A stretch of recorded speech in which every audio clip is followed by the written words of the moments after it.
Hi, I'm Dan. In today's episode, I'll be talking about ways nurses can pay less taxes and get more money invested instead. I'll explain what effective tax rates are and how I've gotten my tax rate negative, meaning I paid no tax and still got a refund. Plus, how the federal tax brackets work, various tax shelters, why it's a struggle for nurses to invest earnings, and more. Welcome to the Enriched Nurse with your host, Dan Richmond. Enrich your personal finances, nursing career, and life.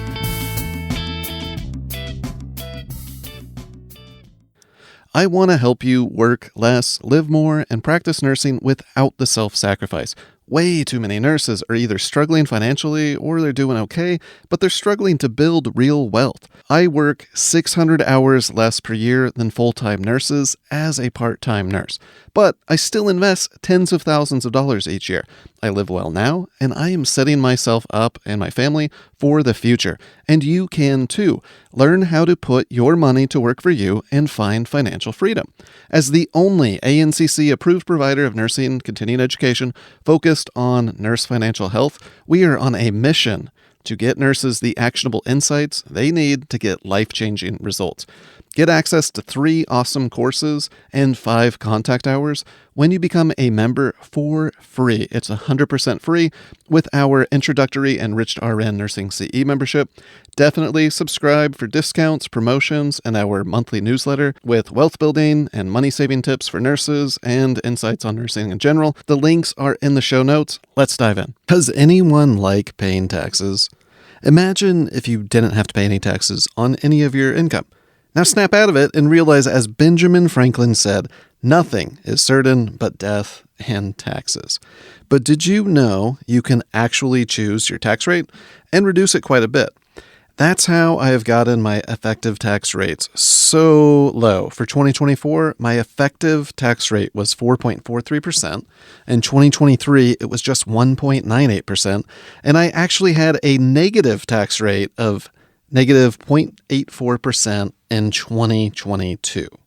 So I will get into how I have done that here in just a moment, but it's April 2025, tax season is officially over, and I submitted my taxes. I was quite the slacker this year. I didn't submit them until I think the day before the tax deadline, April 14th or 15th, something like that. It's always on a Tuesday. I submitted the day before, and I normally don't do that. And so before you're thinking, well, tax season is over, so why the heck would I want to think or listen to a podcast about taxes? Well, I'm going to give you a couple of tax tips in this episode that you can take right now to reduce the amount of tax you have next year. I'll talk about tax shelters, essentially, and I'll focus on how you can save money on your taxes by investing in a tax-advantaged way. So I know it sounds boring, it sounds super lame, but I think you'll relate to this. I think you'll want to listen because back in 2013, my wife and I were working as nurses. We were both actually working full-time. We work part-time now, but back then we were working full-time. We took full-time jobs after taking several months off to travel around. We had moved back from Kauai to the mainland. We did a big national park tour, took some time off during the Great Recession, and we took full-time jobs. And we've actually been at the same hospital since we took those jobs. But we worked full-time for a few years. Then we dropped to part-time. We've been part-time almost our entire nursing careers. But back in 2013, we were both working full-time still, and this was before we had kids. And we were making, pretty good money for a couple over 10 years ago, $150,000. So we were both working full-time as nurses, and we made $150,000. And we paid almost $50,000 in taxes between federal, state, income taxes, Social Security, Medicare.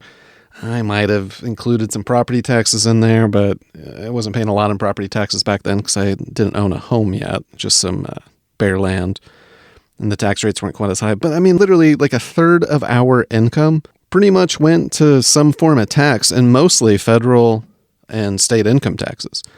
And I remember I would do my tax return, and then I would be told, oh, you owe payments and owe penalties and interest, and you're going to need to start making estimated tax payments. Because of the tax safe harbor laws, generally we'd make more money. So even though we owed taxes, since we owed more than the previous year, we didn't actually have to pay any penalties, but I still had to pay several $1,000s.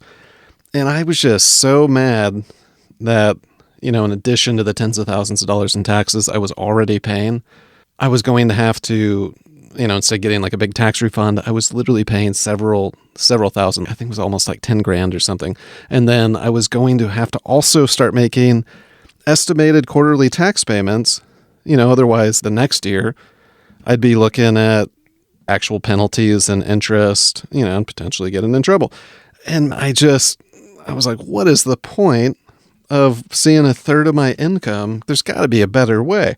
So I got really smart about tax avoidance strategies and really just started figuring it out. And I remember I had this buddy in Hawaii who'd been a lawyer for a long time. And I remember asking him, hey, I want to get really smart about taxes. So, of course, you assume lawyers and like a business owner is going to be, how to, avoid taxes. Maybe that's a stereotype, and I assume that. Anyways, I asked him, he's like, can't avoid taxes, really. It's like taxes are part of life and you have to pay them. And that is true to a point, but he didn't really tell me this explicitly. I had to figure this out on my own. But he did say, usually I do my taxes, and then my wife's like, oh, hell no, we're not paying that much in taxes this year. Go back to your tax return, figure it out, get the amount of tax we have to pay reduced. This is more just a conversation. He wasn't really giving me great advice, but, he just said, they don't take all of it. And that's true. The government doesn't take all of it. So as you earn more money, you will earn more money. You'll be taxed at a higher rate. And we'll get into that here in just a minute. But the one thing I wish he had told me is, hey, well, you really should be investing in tax-advantaged accounts, lowering the amount of income you have subject to tax, and basically you'll invest a bunch of money instead of paying a bunch of money in taxes. So I had to figure that part out on my own. But like I said, the conversation, was helpful to a point, which is, if you don't like what your tax return looks like, go back and try to figure out how you can get it lower. So I've been doing that a long time. I do my own taxes. It's pretty easy to do your own taxes. What I really want to talk about is how you can lower your effective tax rate. I think at least understanding and doing your own is potentially worth your while, but I get it. A lot of people pay somebody to do their taxes. I personally don't. I just use software. It's worked really well, and I've gotten really good at getting my tax rates low. As I said, like 4%, 2%, negative like 1%, basically.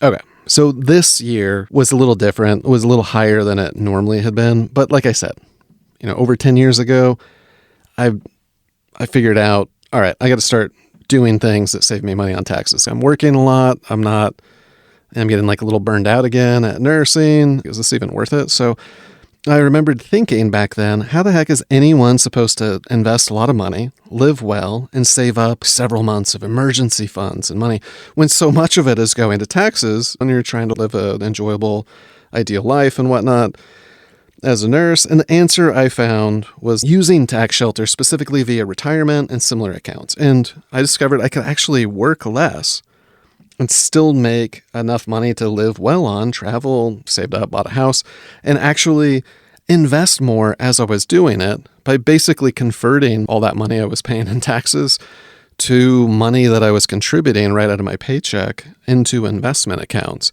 In retirement, it gets a bad rap because it's bad framing, because if you're in your 20s, you're 30, heck, 40s, 50. I work with nurses who are 60. And they don't even have any retirement saved up. The problem with retirement is it's in the future. And you're like, I'm working now. I'm working hard as a nurse now.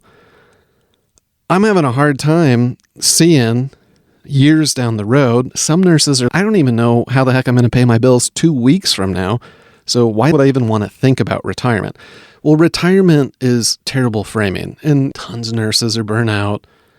Tons of nurses want to leave the profession. Tons of nurses are perfectly fulfilled and enjoy the profession. Like me, I like working part-time as a nurse for sure. And I know plenty of nurses who work full-time and do well also.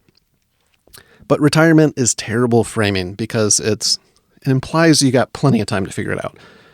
You don't. You need to figure it out, and you need to start thinking of retirement as tax-advantaged investing and as a way to replace your nursing income and become work optional, because there's a good chance I don't know any nurse who hasn't gotten dissatisfied at some point in their career with either the work, their unit, their job, or whatever. There's a good chance at some point you're going to want the flexibility and the financial ability to either take a break from nursing, explore other options, or retire and be completely work optional or never have to be a nurse again. And investing in a tax-advantaged way is it's so simple and so easy. It reduces your taxes and it makes that a reality. And I know that for a fact because I've been doing it for 20 years. And it wasn't until several years into my career that I put it on steroids and really started figuring it out. A big problem that we face as nurses is every dollar we earn winds up being taxed. So if we work a ton, well, we're going to make a fair amount of money, pick up a bunch of extra shifts and overtime. Yeah, you're going to make a lot of money. You're also going to pay a much higher percentage of your wage to taxes. A two-nurse household especially can easily start paying federal tax rates of 22%, 24%, and 32% as your income gets higher. So if you live in a beautiful state like Oregon, you can kiss another 10% of your income goodbye to taxes too. Oregon's got a pretty high income tax. No sales tax, but man, we got pretty darn high income tax. So you tack on Social Security tax and Medicare tax, and each dollar that you're earning as a nurse, it starts to become more like 50, 60 cents when it actually hits your bank account, when you actually get that paycheck.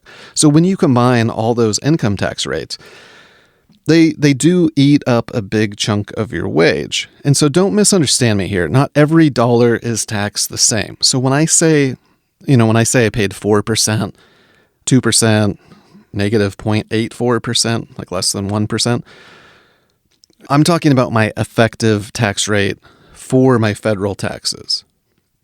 So sometimes people confuse tax brackets and they assume once they get up to a certain income level, all their income now is going to be taxed at that bracket and that rate. And that's just not true. So it's just the income above that level. And I have a blog post on this, talking about taxes and numbers is a good way to, make you completely glaze over or not want to talk or think about it. And it's hard to visualize this stuff. So I'll link to it in the show notes. So check out the tables because I got a picture on the blog post. Pretty obvious what this looks like so you can see it. But basically, the lower amounts of your income are subject to lower tax brackets and also called marginal rates. And then the more income you make, above a certain level, that starts getting taxed at a higher rate. And eventually, if you're making really good money as a nurse, you might not even have to pay Social Security or Medicare tax beyond, I think it's like $150,000. I don't remember off the top of my head what it is. But once you start making a solid yearly income, you don't pay Social Security or Medicare tax on top of that. You'll pay a heck of a lot more in your federal income tax, though. So, for example, on your first $11,000 that you earn, you'll pay 10% tax. You'll pay 12% tax on the dollars you earn between $11,000 and $47,000. And this is for a single nurse filer. And the income above that, above $47,000, would be 22%, and so on. And those keep getting higher as you earn more. So the income levels are doubled if you're married, and you can see it in the chart on the blog post. Like I said, I'll put that on so it's easier to visualize. But if you're having a hard time getting that, you don't have to actually see it to really gain some insight from what I'm going to talk about here. But by using tax shelters, you can actually avoid paying those higher rates because you're going to lower your taxable income, the amount subject to tax, the marginal rate. So getting a standard deduction, so everybody, you do your taxes, government says, whether you itemize or not, here's, a standard deduction. So you get to lop off, like $13,000 off your income. So if you only make $13,000, and their standard deduction wipes out your tax liability, you could pay 0% tax. So you can make, up to the standard deduction essentially without paying any federal income tax. So that's kind of nice. If you're at a higher bracket, say you make like $50,000 a year, theoretically you would be in that higher, what did I say, 22% tax bracket. But your standard deduction is going to drop you below that $47,000 threshold. Nurses tend to make more than that. So what I'm getting at here is by investing into tax-advantaged accounts, you can exponentially increase the amount of money that isn't subject to tax. So, and on top of your deductions. So you don't even have to itemize. So the standard deduction got increased several years ago. to where it's quite a bit higher. So I used to itemize my taxes. The law changed, and then the deduction, standard deduction, wound up being worth more than all my deductions that I had. So it was kind of nice. It was a bit of a hassle to itemize anyways.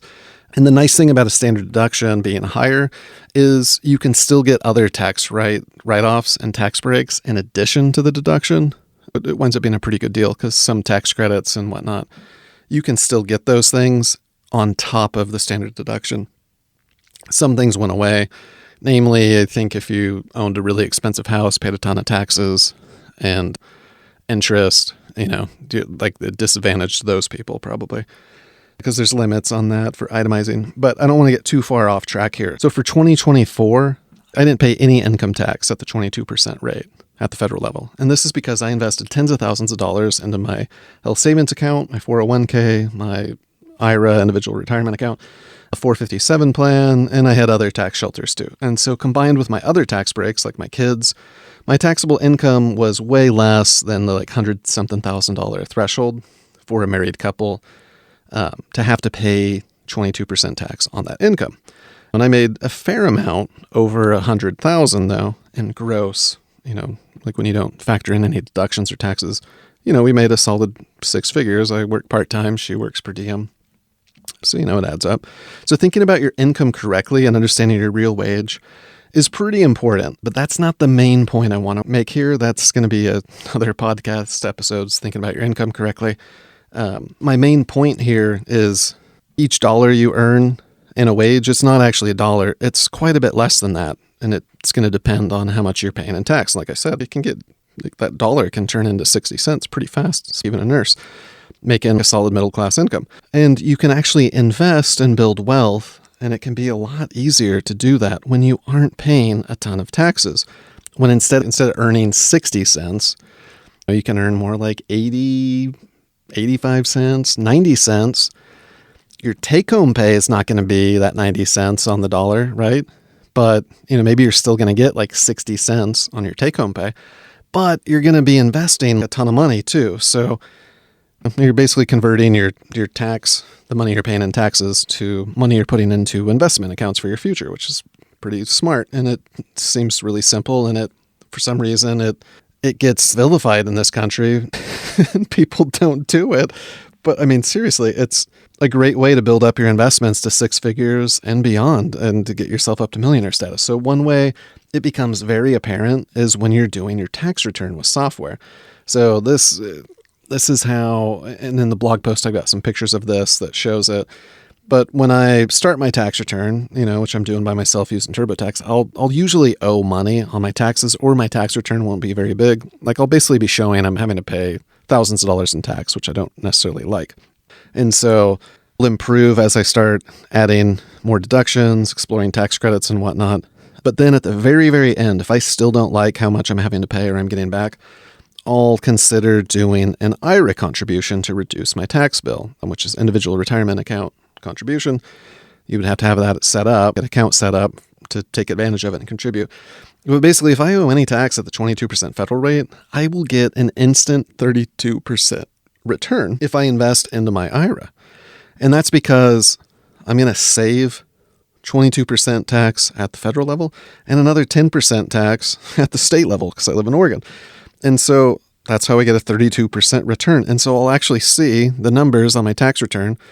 All of a sudden it'll, like if I do 10 grand, put 10 grand into IRAs, all of a sudden I'll see my tax return go up by, $3,200. So it's kind of cool. I get to see it in real time. I mean, 32% return is pretty darn good, especially like in one day, one click, pretty simple. So, how does that build wealth? Well, if I put that $10,000 into my IRA, it saves me $3,200 on my taxes. I just got the 32% profit or return on that $10,000. That's really awesome considering the stock market on average for the year returns about 12% going back decades. And the stock market's considered one of the greatest ways to build wealth there is. So we're talking 32% return versus 12%. And then if I'm putting it into a low-cost index fund, like a mutual fund, there's a good chance it's going to grow a lot in the future and benefit from long-term stock market growth as well. And so I can reasonably expect that $10,000 I'm putting into that IRA, now. And there's caps on the IRA. So when I say 10 grand, I'm talking about putting it into mine and my wife's combined. I think the cap this year is like 7,000. But anyways, if I'm putting $10,000 into our IRAs, it could be worth almost 100 grand or more in 20 years, or 10 times the initial investment. And so in that $10,000 really only cost me $6,800 because I wound up getting more back on my tax return. So when you do a tax return, which I did this a few weeks ago, it was really obvious. And so that's why I think nurses should do their own tax returns so they can play with these kinds of things and see them. And I have courses that go into detail and understand the stuff even more as well. But I'll give you a couple things you could potentially do now to take advantage of this, pay less in taxes, and start investing sooner throughout the year without like a ton of risk or anything or having to think about it too much. And I'll get there. This isn't theoretical. Like, this is exactly what's happened to my investments that I was making like 20 years ago. Like, they've gone up by a lot. And they saved me a lot of money in taxes back then too. So maybe you're thinking, I don't have $10,000 though. Well, you could use your tax return to offset the investment too. So this year and last year, I actually didn't put a ton of money into my IRAs. Because one, I wasn't going to be saving 22% in tax. It was going to be saving 12%. So it wasn't quite as good a deal. But last year I invested 35 grand total. And not all of that was into tax advantaged accounts. But, my tax return that I just did a few weeks ago, it was only $1,368 at the federal level. And I got that after I invested another $6,000 into my IRA. And so I made the contribution for last year, even though I made it on April 14th, 2025. And so the cool thing about this is you can do it retroactively. So you can have the investment count on your previous year's taxes, and you can even use your tax return to make the investment. So as long as you make it by the tax deadline, you're good to go. And you just specify that on your tax return. And so my actual out-of-pocket investment, is really only $5,000 since I got $1,300 or so back. This year, I made more money than I typically do. I wasn't able to reduce my income enough to qualify for some tax breaks I normally qualify for, namely my dependent care expenses. So I actually owed more in organ taxes than I normally do. Essentially, my federal return covered the amount of money I owed on organ taxes. So that was kind of lame. But a couple years ago when I was negative, this was really, really apparent. And I've got some pictures of this on the blog post. It was worth my while to make a $12,000 investment into my IRAs, which literally increased my tax return by over a few thousand, like $3,000 something dollars. So that way I got a $7,000 tax return between federal and state, and I was able to use that to make part of that $12,000 investment into my IRA. So my actual out-of-pocket investment cost was only like $5,000. And like I said, I got 32% plus investment return on it. It wound up being pretty lucrative. I even qualified for some other tax breaks I wouldn't have otherwise gotten. So this can really add up.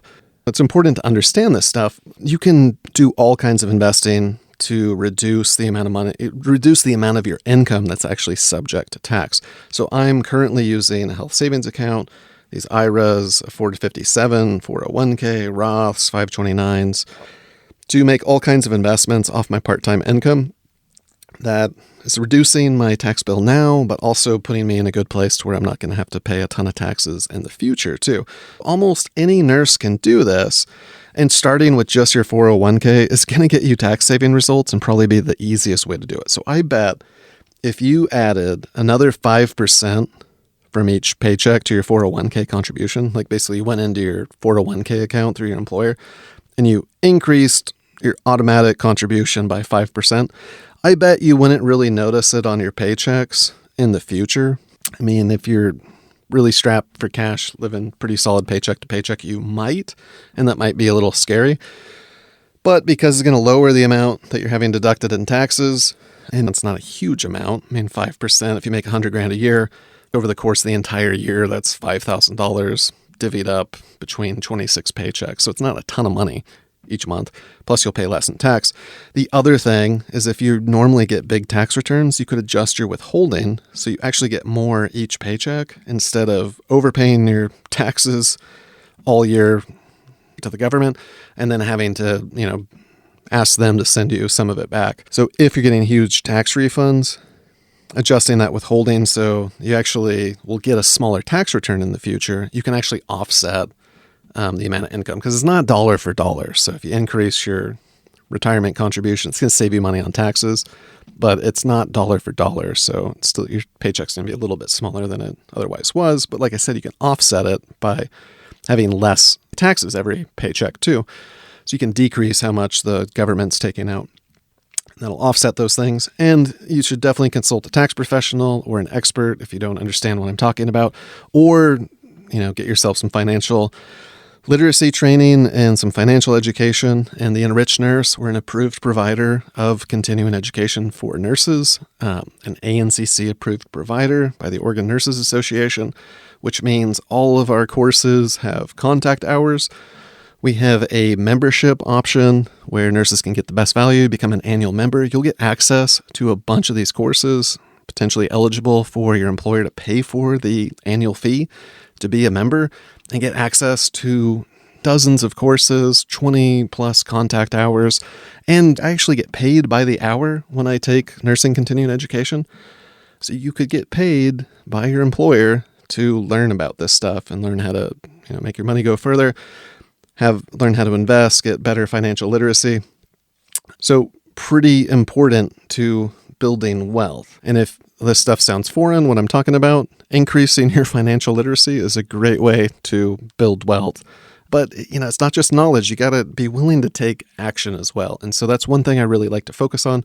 That's why I try to give actionable tips like the 2 I just gave. Actually increase, thinking about it. You can think about this stuff for years and always mean to get around to it, never get around to it. And then all of a sudden you're one of these nurses who are like 70 years old and they're like, oh my God, Social Security is not going to replace my nursing income. And I hate working at the hospital, yet here I am like in my 60s and 70s and I'm stuck here. You want to avoid that, and it's never too late. You can avoid that. And, even nurses who are closer to retirement can still make really smart decisions now that will allow them to retire and live well and replace their income. But you've got to take action. So I really try to push how you can use the insight I'm giving with practical application. And that's one thing why I made the education is I really want nurses to actually get results. Check out my courses, look into the membership option. If you subscribe to my newsletter, I'll send you a coupon for 15% off.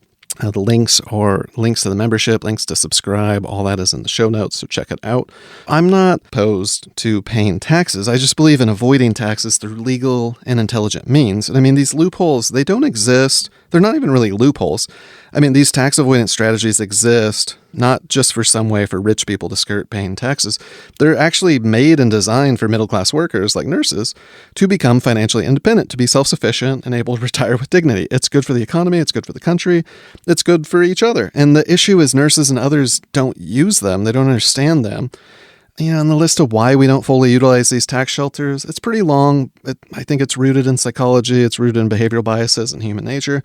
But it's also, the issue is that for everything that's good and great about America and the freedoms we enjoy, there's also the freedom to mislead people, sell them crappy stuff, and sucker them out of money. And not a lot of people are making a whole lot of money off of you avoiding taxes legally, investing in a really simple tax advantage sort of way, low-cost funds. So there's a lot of misinformation out there about doing this. But anyways, just money in America.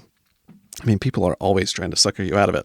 So, and not only that, it's so easy to just spend money in America, right? Every commercial is implying you can live your best life by paying a ton of money in interest and taking out as much debt as possible and living paycheck to paycheck and just working decades and paying other people hundreds of thousands of dollars in interest over that entire period so you can retire poor and broke. But they're not saying it like that, but that's, if you were to just take it hook, line, and sinker, right? That's essentially what they would have you do.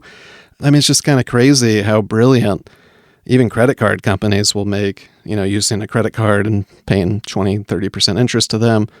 So you can get, like some miles back or 1%.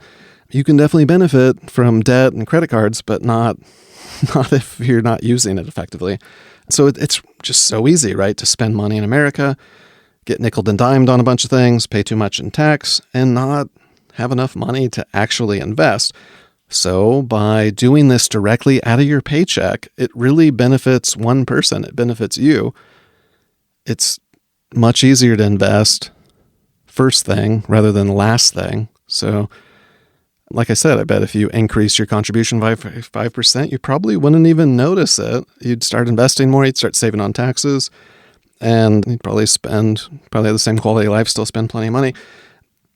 So 401ks, tax advantaged accounts, they're often touted as boring, unsophisticated. Sometimes they're even touted as like being a scam. I've had nurses tell me, oh, you'll never see that money again. Yeah, I'm planning to retire completely in like the next 5 years or so. Age 45, so yeah, I guess I'll come find you so you can tell me told you so if turns out it was a scam and I don't actually get to retire. But I mean, it's looking pretty good. And I know an awful lot of nurses who do retire successfully, after long careers. And the more aggressive you are with investing, the sooner you can be work optional and retire early, potentially. I mean, that's why the government, withholds taxes in the first place, is because before there was this thing called tax withholding, it hasn't always been this way. You have your taxes removed from your paycheck before anything else, right? So there's certain investments you can make where you invest first, then pay tax, then pay your insurance and deductions and all that, and then eventually the money hits your bank account. But it hasn't always been like that. So before tax withholding existed, the reason tax withholding's in place is because, basically before the government was doing that, everybody spent their money all throughout the year. And then when it came time, if they owed taxes, they couldn't afford, they didn't have any money to pay the taxes. So then, Uncle Sam is pretty unhappy because Uncle Sam can't go like throw everybody in jail and try to track down and take the money. So they just said, hey, employers, you're going to start pulling our tax dollars out of people's paychecks automatically.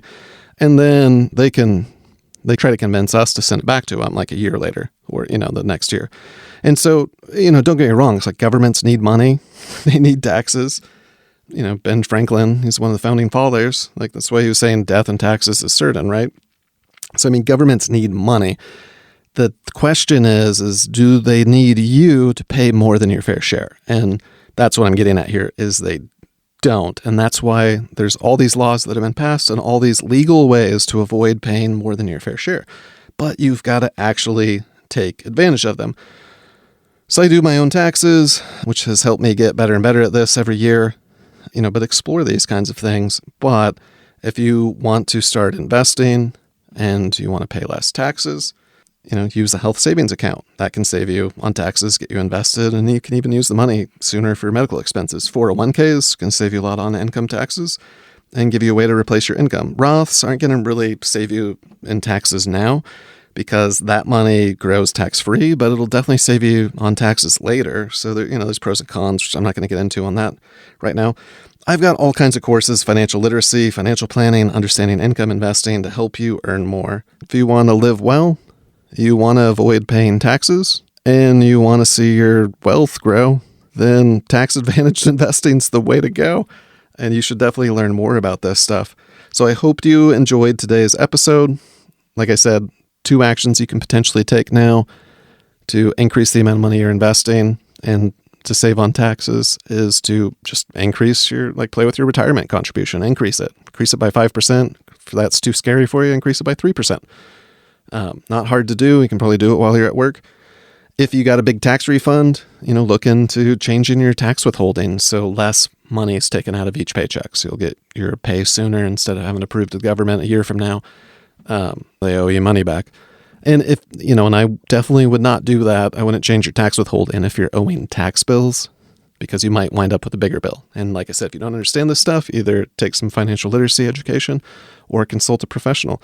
Thank you so much for listening. And as always, I would love to hear from you and connect on social media. Check out the show notes for links, including how to subscribe and become a member for free. If you are enjoying the show, please leave a review so more nurses can discover us.